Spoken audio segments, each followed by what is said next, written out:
Hello everyone, Jolene here from Bookworm Adventure Girl. Welcome back, and if you are new, thanks so much for checking out my channel. Please hit subscribe and stick around. Today I am going to continue a series that I started a little while back for book clubs.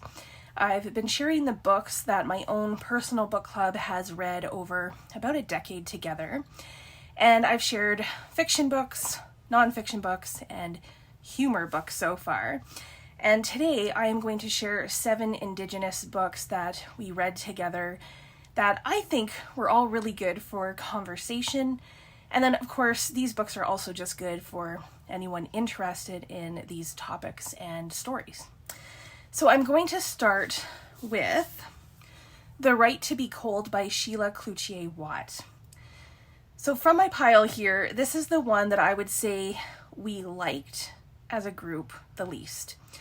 So why would I share this? Well, this is not a bad book, and we had a lot of conversation about this topic, which is very important, especially as Canadians. We all really enjoyed the first part of this book. Sheila Cloutier Watt shares her story of growing up in the Arctic, and she shares about her family and their different traditions. And then she also shares how some of those traditions were taken away and how decisions were made that changed their lives and the environment around them, the environment of the North. So much of it is quite sad, and you can feel the pain that was caused. And Sheila Watt has been an incredible advocate for the environment and deserves a lot of respect. She's quite impressive. The second half of the book focuses more on her activism. And yes, it's important, but it was much more, maybe difficult to read isn't the right thing, but it was difficult more so than the first part. It was very dry. It changed from being storytelling to more textbook writing. So that was our biggest critique of this book. However, this was a good read for the book club because there was a lot to unpack, and we had some really good discussion on this. So if you were looking for a nonfiction book for November, then this would be a good consideration if you are interested in learning more about the North and the Arctic and the changes that we are seeing in the environment. Another nonfiction book to consider is 7 Fallen Feathers by Tanya Talaga. And this book is about 7 Indigenous high school students that died in Thunder Bay, Ontario between 2000 and 2011. And all of their deaths were not properly investigated, and none of them are solved. And Tanya Talaga is a journalist, and she does a great job of balancing the story of all of the students and then also explaining the history and the reasons that these students were in Thunder Bay in the first place, and the systemic racism that exists. So this is a very sad story, but one that I think everyone should read, especially Canadians. This was another book that we had a lot of conversation around this, so it would be great for book clubs. The next book on the pile is 5 Little Indians by Michelle Good. We all loved this book. Again, it's a heavier topic, but so important. This story follows 5 people after they leave a residential school, and they're all attempting to live their lives in Vancouver. So the 5 main characters all try to survive in different ways and have, different things that they are up against.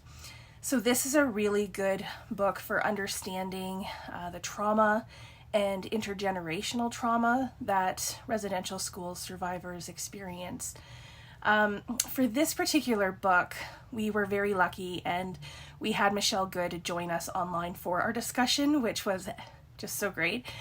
She was incredible and very generous with her time and her stories. So this book won Canada Reads this year, and it has won numerous awards. It's another book that I think is important for everyone to read. The next 2 books are by the same author. First is The Back of the Turtle by Thomas King. And in some ways, this book is very different than all of the other books on my list. It is in some ways apocalyptic because an environmental disaster has happened. And I think more importantly, it's what the story says about the environment and our connections to nature. And this is often a theme of King's. So in this story, Gabriel, who is the main character, he is a scientist whose work has in some ways led to this disaster and the deaths of his family and community.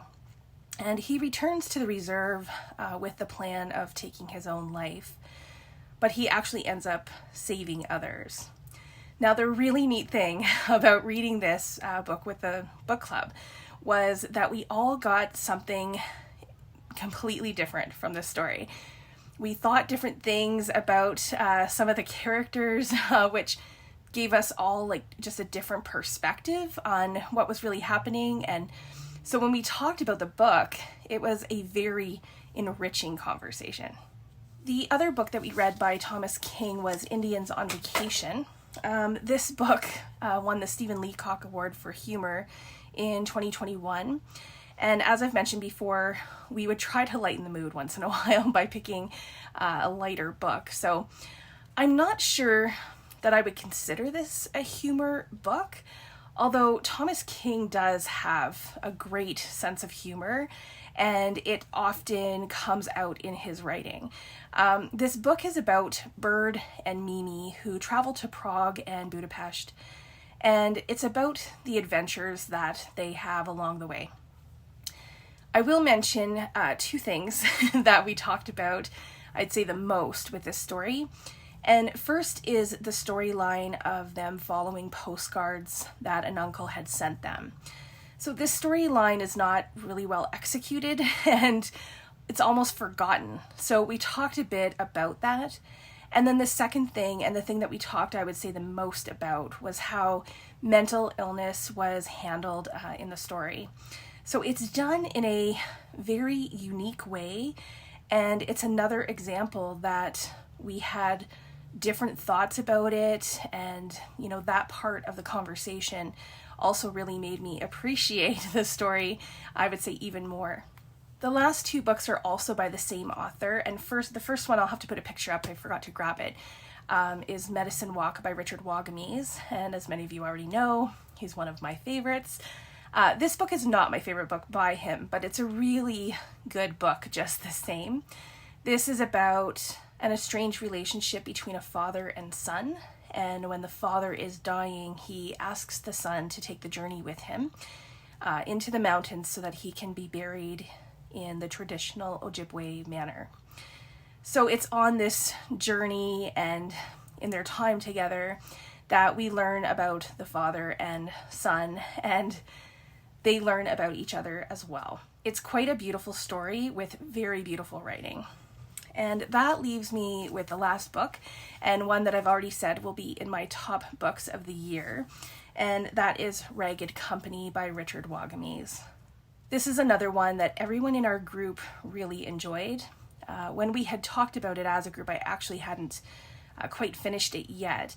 So this is a book that I mentioned has one of the best opening paragraphs, and I would say even the best opening chapter.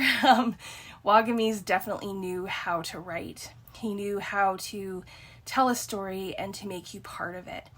So this book is about characters who are homeless and seek refuge from the cold in a movie theater.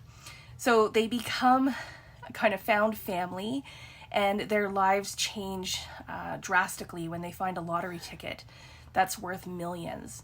And I loved all of the characters in this book, and it just rips your heart out in the best way. So again, there were some things about this story and how it was written that people in the book club took in different ways. So it lent itself to a good discussion as well. So those are 7 books by Indigenous authors that worked for our book club. that, you know, might also work for yours too. Or as I said earlier, these are also just good books to check out in general if you are looking for some good Indigenous authors and stories. Please let me know if you have read any of these, if you are interested in any of these, or let me know if you have any books that you would add to this list and that you would recommend to book clubs. I look forward to chatting with you in the comments. Thanks again for watching. I hope you enjoy the rest of your day, and don't forget to make every day an adventure.